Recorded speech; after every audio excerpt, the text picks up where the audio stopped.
የፍርድ ውሳኔ እያነበበች የነበረችው ዳኛ በተተኮሰባት ጥይት ሕይወቷ አለፈ። ህወሓት ዓለም አቀፉ ማህበረሰብ በአስቸኳይ ጣልቃ እንዲገባ ጠየቀም። ሰላም ጤና ይስጥልን ውድ የረመጥ ሚዲያ ቤተሰቦች፣ ይህንና ሌሎች የተለያዩ መረጃዎችን ይዘንላችሁ ቀርበናል። እስከ ዝግጅታችን ፍጻሜ ድረስ ቆይታችሁን ከኛ ጋር አድርጉ።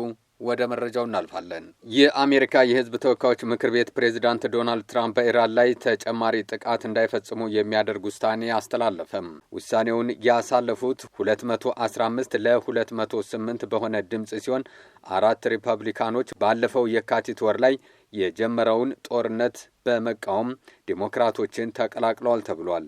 ይህ በኮንግረሱ ፈቃድ አልተሰጠውም በሚል ትችት ሲቀርብበት የነበረውን የትራምፕ ስልጣን ለመገደብ በምክር ቤቱ የተደረገ አራተኛው ሙከራ ነው ተብሏል። አሁንም ግን ምክር ቤቱ ያሳለፈው ውሳኔ ሪፐብሊካኖች በሚቆጣጠሩት የአሜሪካ ሴኔት ይሁንታን ማግኘት ይጠበቅበታል ተብሏል። ሴኔቱ ሊያጸድቀው ቢችልም እንኳን ውሳኔው በኢራን ላይ እየተወሰደ ያለውን ወታደራዊ እርምጃ ያስቆማል ተብሎ አይታመንም። ሴኔቱ ቀደም ብሎ ካደረጋቸው ያልተሳኩ 7 ሙከራዎች በኋላ ግንቦት ወር ላይ ተመሳሳይ የውሳኔ ሐሳብ ቀርቦ የነበረ ቢሆንም እስካሁን ሙሉ ድምጽ ማግኘት አልቻለም። ረቡዕ ዕለት የምክር ቤቱ አባላት የሰጡት ድምጽ በትራምፕ ሪፐብሊካን ፓርቲ ውስጥ መከፋፈል እንዳለ ያሳየ እንደነበርም ተገልጿል። የሪፐብሊካን ተወካይ የሆኑት ቶማስ ማሴ፣ ብሪያን ፊትስፓትሪክ፣ ቶም ባሬት እና ዋረን ዴቪድሰን ረቡዕ ዕለት የተላለፈውን ውሳኔና ዲሞክራቶች ያቀረቡትን ሐሳብ መቀላቀላቸው ተዘግቧል። ህወሓት ዓለም አቀፉ ማህበረሰብ በአስቸኳይ ጣልቃ እንዲገባ ጠየቀም። የህዝባዊ ወያኔ ሓርነት ትግራይ ህወሓት ከፍተኛ አመራር የፕሪቶሪያው ሰላም ስምምነት የፌዴራል መንግስቱ በይፋ ማፍረሱንና ክልሉን በከበባ ውስጥ ማድረጉን በመጥቀስ አዲስ ሊቀሰቀስ የሚችለውን አስከፊ ጦርነት ለመግታት ዓለም አቀፉ ማህበረሰብ በአስቸኳይ ጣልቃ እንዲገባ ጥሪ አቅርቧል። በትግራይ ክልል ያለውን የፖለቲካ ስልጣን ክፍተት ለመሙላትና ተቋማዊ ቀጣይነትን ለማረጋገጥ ከ1 ሚሊዮን በላይ የክልሉ ነዋሪዎች የተሳተፉበት ሰፊ ውይይት መደረጉን የገለጸው የህወሓት መግለጫ በዚህም መሰረት በ2012 ዓ.ም የተመረጠው የትግራይ ህዝብ ተወካዮች ምክር ቤት ወደ ሉዓላዊ ስልጣኑ እንዲመለስ መወሰኑን ይፋ አድርጓል። ምክር ቤቱ ወደ ስራው ሲመለስ አካታች የሆነ የህግ አስፈጻሚና የዳኝነት መዋቅር እንደሚያዋቅር የተገለጸ ሲሆን ተቃዋሚ የፖለቲካ ድርጅቶች በካቢኔው ውስጥ የ33 በመቶ የስልጣን ድርሻ እንዲኖራቸው ጥሪ መቅረቡንም ገልጿል። በትግራይ ክልል ያለው ሰብአዊና ኢኮኖሚያዊ ቀውስ አሁንም እጅግ አሳሳቢ ደረጃ ላይ መሆኑን የጠቀሰው ይኸው ዓለም አቀፍ ጥሪ የፌዴራል መንግስቱ በነዳጅና በንግድ ዕቃዎች ላይ የጣለውን እገዳ የኢኮኖሚ እንቅስቃሴውን ሙሉ በሙሉ ማሽመድመዱንና ከፍተኛ የዋጋ ንረትን ማስከተሉን ያብራራል። ከዚህ በተጨማሪ የኢትዮጵያ መከላከያ ሰራዊት በትግራይ ድንበሮች ዙሪያ መጠነ ሰፊ ወታደራዊ ዝግጅትና ከበባ እያደረገ እንደሚገኝ በመግለጽ ይህ ድርጊት በህዝቡ ላይ ከፍተኛ የስነ ልቦናና የማህበራዊ ጫና እየፈጠረ መሆኑንም ይከሳል። በተመሳሳይ በምዕራብ ትግራይ የሚገኙ ተፈናቃዮች ወደ ቀያቸው እንዳይመለሱ በፌዴራል መንግስቱና በአጋሮቹ በኩል እንቅፋት እየተፈጠረባቸው መሆኑንና ዓለም አቀፍ የረድኤት ድርጅቶችም ድጋፋቸውን እያቋረጡ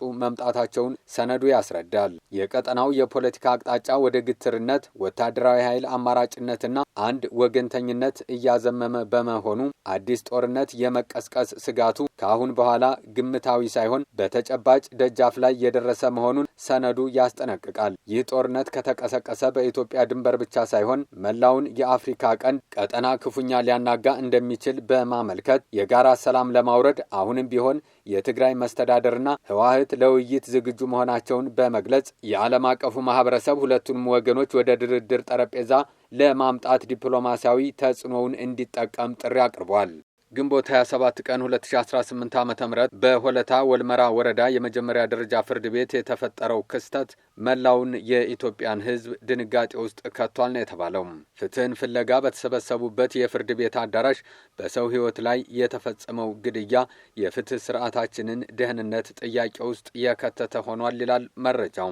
እንደ መረጃው ከሆነ በዕለቱ የቤተሰብ ክርክርን ጉዳይ በመመልከት ላይ የነበረችው ዳኛ ወርቄ ፈካንሳም የፍርድ ውሳኔውን እያነበበች ባለችበት ወሳኝ ወቅት ተከሳሹ በድንገት ባወጣው ሽጉጥ ዳኛዋን በጥይት በመምታት ሕይወቷ እንዲያልፍ አድርጓል። በዚሁ አጋጣሚ በችሎቱ ላይ በባለቤቷ ሲከራከሩ የነበሩ ባለቤታቸውም በተከሳሹ በተተኮሰ ጥይት በተመሳሳይ ሁኔታ ሕይወታቸው አልፏል ተብሏል። ይህ አሳዛኝ ክስተት በዜጎች ዘንድ የት ነው ደህንነት ያለው የሚል ጥያቄን አጭሯል። አንድ ግለሰብ ታጥቆ ወደ ፍርድ ቤት አዳራሽ መግባት መቻሉም የፍርድ ቤቶቻችን የጸጥታና የፍተሻ አሰራር ምን ያህል ደካማ እንደሆነ በአሳዛኝ ሁኔታ አሳይቷል። ሕግና ፍትህ ይከበርባቸዋል ተብለው በሚታመኑ የፍርድ ቤት አደባባዮች ላይ የጦር መሳሪያ ይዞ መግባት መቻሉም የፍርድ ቤቶችን የውስጥ ጥበቃና የፍተሻ ስርዓት በዋናነት መፈተሽ እንደሚገባ ግልጽ መልእክት አስተላልፏል። ዳኞችና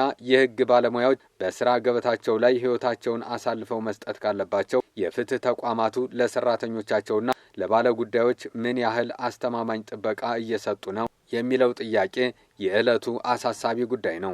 ይህ ድርጊት የፍትህ ስርዓታችንን ታሪክ የዳሰሰ አሳዛኝ ክስተት ሆኖ የሚመዘገብ ነው። ጉዳዩ በማህበራዊ ሚዲያና በሕግ ባለሙያዎች ዘንድ ከፍተኛ ቁጣንና ድንጋጤን ቀስቅሷል። በስራ ገበታዋ ፍትህን ለማስፈን ስትደክም የነበረችው ወጣት ዳኛ ወርቄ ፈካንሳ በግፍ መገደሏ የመላውን የሕግ ማህበረሰብ ልብ ሰብሯል። ለዳኛ ወርቄ ፈካንሳ ቤተሰቦችና ለሟች ባለቤቱ ወዳጅ ዘመዶች እንዲሁም ለመላው የፍትህ አካላት መጽናናትን እንመኛለን። ውድ ቤተሰቦቻችን ሰብስክራይብ እንዲሁም ላይክና ሼር ማድረጋችሁን አትዘንጉ። አብራችሁን ስለቆያችሁ ከልብ እናመሰግናለን። ጤና ይስጥልን።